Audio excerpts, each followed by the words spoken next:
Hey guys, officially Potential Tropical Cyclone 1 has formed from Invest 91L from the National Hurricane Center. They just named it Potential Tropical Cyclone 1, classified it as Potential Tropical Cyclone 1 just now at the 5 p.m. advisory.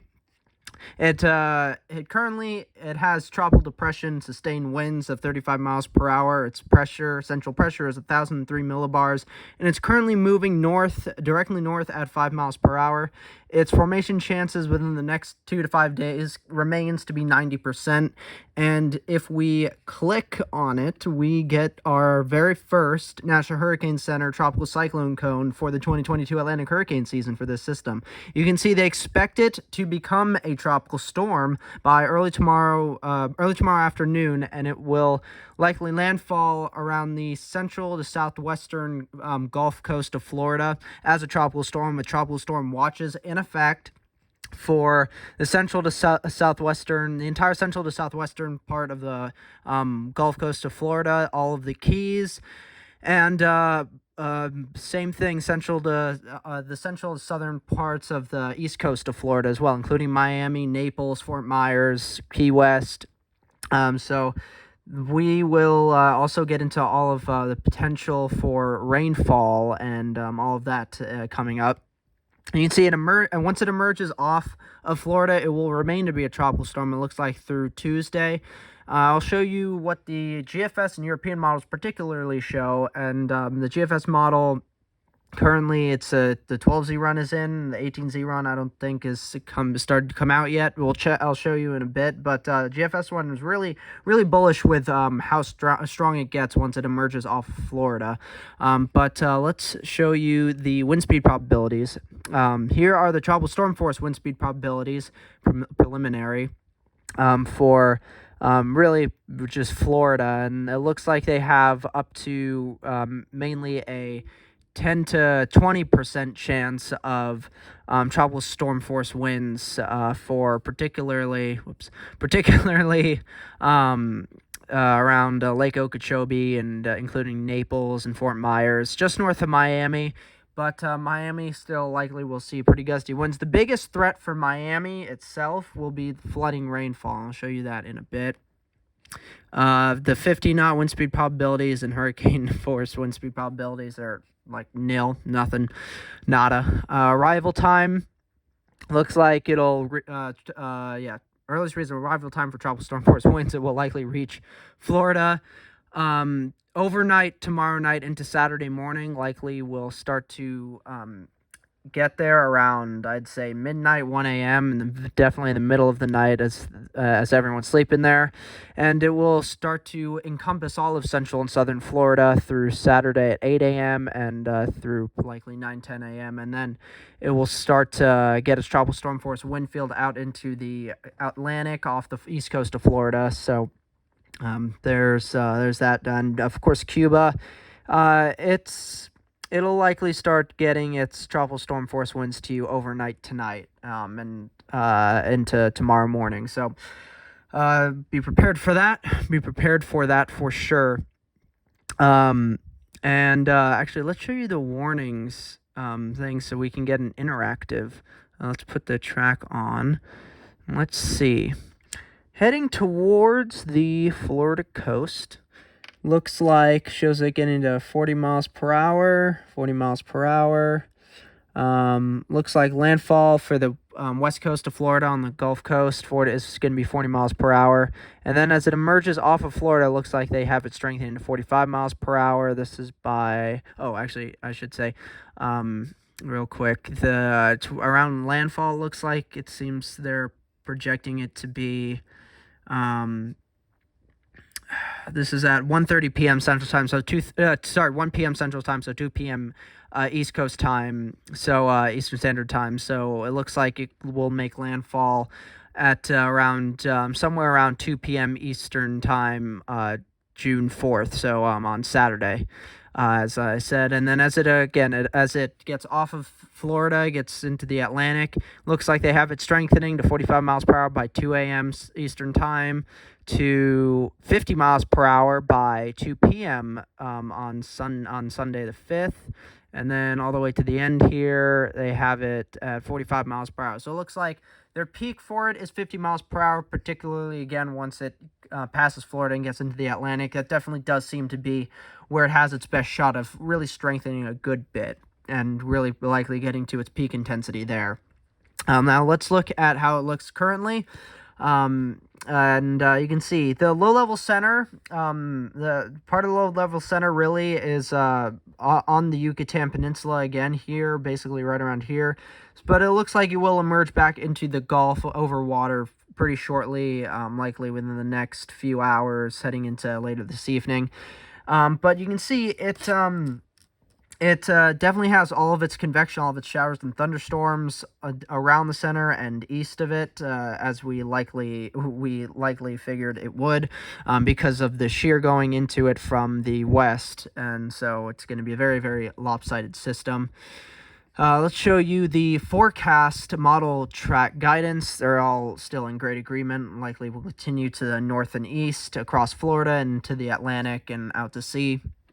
The GEFS ensemble model track guidance falls perfectly in line with that. Shows it getting down to around, it gets it down to maybe around 999 millibars before landfall. It's pretty good.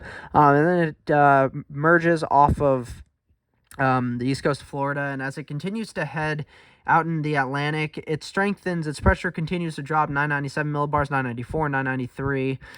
So its pressure, likely its lowest pressure, could get down towards that 990 millibar area. The GEPS ensemble model track guidance, the Canadian ensemble model track guidance, for some reason you can see doesn't go out that far whatsoever. It's very, very weird. So I'll just show you the model intensity guidance. You can see they expect it to become a tropical storm likely within the next 24 to 36 hours or so. For pretty much most of the models show that, and it looks like a majority of the models keep it in tropical storm territory through 168 hours from now. One model, I don't even know what model that is, gets it up to hurricane strength. I doubt that'll happen. I think probably at most, like the National Hurricane Center shows currently with its first forecast for it, it will likely probably get towards a maybe towards slightly strong tropical storm for peak intensity, but yeah, I don't think it will get towards hurricane strength. It'll get to hurricane strength. I doubt it very, very much. Now let's show you the actual models. Show you the GFS model first. Yeah, it's the 12Z. 18Z still hasn't come in yet. But here you can see here is Potential Tropical Cyclone 1. We start heading into later this evening and into tomorrow. And by this point it will be a tropical storm. Likely this is by 8 p.m. tomorrow evening, and it continues to move towards the Florida coast. GFS has it making landfall around 998 millibars, crossing basically right over Miami. It looks like it has it pretty far south for its landfall in Florida. And then it emerges off of the east coast of Florida, and the GFS really strengthens it and gets it down into the 980s. It goes from 992 millibars down to 983 millibars. It looks like 982 millibars. It really GFS really strengthens it, and then gets it into even the 970s at one point. Yeah, 979, and moves it out to sea. The GFS is definitely now officially the most bullish with how strong it thinks the system will get, but I mean, it's right on point with where it likely will track, so there's that. The European model, it shows it again by likely tomorrow. It will be into the early to mid-afternoon. It likely will become a tropical storm, it looks like. And then the European model has a pretty similar pressure and intensity at landfall, around 999 millibars to the GFS. It emerges off the east coast of Florida, and the European model also strengthens it down to around 990 millibars, and then brings it out to sea, just like the GFS, basically identical. Just the European model shows it much more realistic, like I was saying. Its lowest pressure likely will get down, it seems, towards around 990 millibars. The Canadian model, I don't even want to show you the Canadian model, but I will. It's just for the heck of it, just because. I mean, the Canadian model, just past few days, that basically the whole time it's been showing the system, shows it again very, very weak, and and it's still bringing heavy rain and likely flooding rains to Florida. So I mean, there's that, but it keeps it very weak even out into the Atlantic and then dissipates. So Canadian basically has no merit with this system. Take it with a huge grain of salt, to be honest. I'd say. I'll show you the WPC. Show you the potential. Here we go. June 3rd. Tomorrow. There you can see, there you go. You can see, down South Florida, marginal risk of flash flooding there, which is at least 5% there, including, I believe Orlando is within there, and Tampa, Daytona Beach. Then there's a slight risk and the moderate risk, which includes Miami, and I believe West Palm Beach is, I think, in the slight risk, just within the slight risk there. Naples and Fort Myers is right, I think, basically in the border of the slight and moderate risk of flash flooding.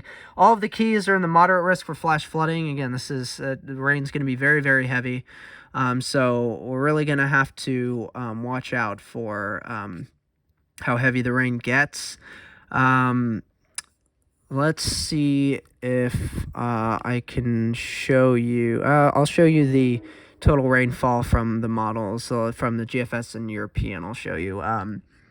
Let's see where the total accumulated precip. Here we go. Perfect. Let's zoom in a little closer to the southeast U.S. Here we go. All right, so let's move this into tomorrow, and you can see. Looks like Miami GFS is projecting around looks like 3 to 5 inches or so of rainfall, with Naples seeing up towards potentially double-digit rainfall totals. Still, for both those areas, likely that will cause flooding and flash flooding, especially for Naples. But again, this is why Miami, Naples are right around and within the moderate risk for flash flooding. West Palm Beach, basically around 6 inches of rainfall, half a foot of rainfall. So very heavy rains, and flash flooding rains, flash flooding, likely inducing rains. So definitely not good, not a good sign at all. The European model, will it show it? Yes, awesome, perfect. Here we go. Here's what the European model shows. Somewhat similar, the towards double-digit rainfall totals are just off the coast of Naples, but generally, again, like for Naples, Miami, likely towards 4 to 6 inches or so of rainfall, and though the European model brings that to around at least 3-4 inches of rainfall all the way north up towards Orlando even, so that's definitely problematic. It includes Daytona Beach, West Palm Beach. So all of those areas likely will see solid amount of rainfall, and definitely a good potential for flash flooding, especially, again, for very southern Florida, including Miami and Naples. Fort Myers are right on the edge there of the slight and moderate risk for flash flooding, but they, too, will most likely see some flash flooding in spots. I don't want to show you the Canadian... Oh. Well, that's interesting. Okay, Canadian model still show Canadian model. Wait, let's compare this real quick. The Canadian model, the GFS model, both show Naples and Fort Myers, particularly, basically perfectly agree that they could see up towards 9, 10, 11 inches of rainfall total. That's not good. That's not good. While for Miami, the Canadian model compared to the GFS and even European model shows Miami only towards around the 2-inch mark of rainfall, total rainfall. So it may be even just 1 3/4 inches. But again, Miami still likely will see a really very heavy dosing of rainfall from the system. The system will be very wet, even though it is lopsided. It's not the best formed system. It's not even on will be a very strong system. Doesn't matter. It'll be a very wet system. It will cause a lot of flooding, and that's big concern. That's obviously that's not good. It's not good, to say the least. It's the Wikipedia page for the 2022 Atlantic hurricane season. There you go. We have our first tropical cyclone here marked, Potential Tropical Cyclone 1, with tropical depression sustained winds 35 miles per hour, and it's gusting to 40 miles per hour. Pressure 1,003 millibars. It's moving north at 5 miles per hour. And I will continue to keep you guys updated on this system, and we'll see when it officially becomes a tropical depression or tropical storm. Once it becomes a tropical storm, we will mark off the first name for the 2022 Atlantic hurricane season, which is Alex. Alex, the name Alex, whenever it has been named for a storm in the Atlantic hurricane, for any Atlantic hurricane season, for a while now, that system has become a hurricane, which is crazy. But this time, it looks like it won't become that, and this will also be the first time since 2014 that we will not have a preseason named storm prior to the start of the season, which was yesterday. Yesterday was the official start of the 2022 Atlantic hurricane season. And we haven't had any preseason named storms like we've had since from 2015 through 2021 till last year. So that's a pretty big difference from this year to last year already. But real quick, also, do not want to forget to mention this at the end here. But tropical storm risk, and more importantly, Colorado State University have released their updated 2022 Atlantic hurricane season forecast. Tropical storm risk released their updated forecast on May 31st, just a couple days ago, calling for 18 named storms, 8 hurricanes, and 4 major hurricanes. Fairly active season they're expecting. And but Colorado State University released their new forecast today. I'm sure all of you watching this video have seen it, and you probably were as mind blown as I was. They're calling for 20 named storms, 10 hurricanes, and 5 major hurricanes. Now, my first official 2022 Atlantic hurricane season forecast, I'm calling for 19 named storms, 8 hurricanes, 5 major hurricanes. So, my forecast is almost on par with Colorado State University's current newest forecast they released today. And the total ACE they're forecasting now is 180 units. That's pretty damn high. So it's really shocking. And this really indicates how potentially even hyperactive this season could be. And with that total amount of ACE that they're predicting now, with their new forecast, that really shows that potentially they think some of these systems could be obviously very strong potentially, and potentially very long-lived, long-tracked storms. So we will see for sure. Especially with regards to the total hurricanes and major hurricanes they're now expecting. 10 hurricanes, the last time we saw 10 hurricanes in the end for an Atlantic hurricane season was 2017. And they're predicting 5 major hurricanes now with their new forecast. 2017 ended up with 6. So that's pretty crazy. Obviously, 2020, we had 14 hurricanes total, 7 major hurricanes total. But it's not going to be on that level whatsoever. 2017 is really the most recent Atlantic hurricane season to compare to what Colorado State University is now expecting for this season. So that's definitely not a good thing anyway, because we had obviously hurricanes Harvey, Irma, and Maria especially that season, which were that was the first Atlantic hurricane season I tracked. I started tracking tropical cyclones that season, and that was one hell of a season to start tracking tropical cyclones. It was horrible, just terrible, and I really hope that this season does not end up being even on par with that. And if we do end up seeing somewhere around these total numbers in the end, especially for the hurricanes and major hurricanes, it's not good. That's not good. But for now, we're tracking our first likely tropical cyclone, potential tropical cyclone 1, likely to become a tropical storm, it seems like, according to the National Hurricane Center, by early tomorrow afternoon. And if it does so, we'll check off the name Alex for the first named storm of the 2022 Atlantic hurricane season.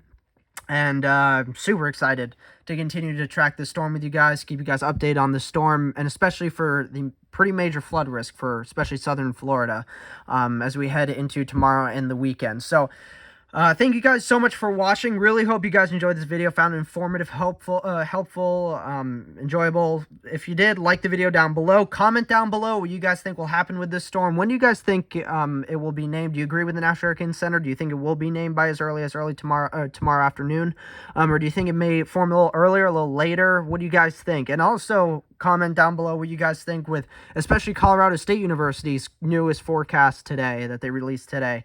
And as well, consider subscribing to my channel if you haven't already for more content like this. If you really like content like this, please consider subscribing, and I'll see you guys in the next video. Bye.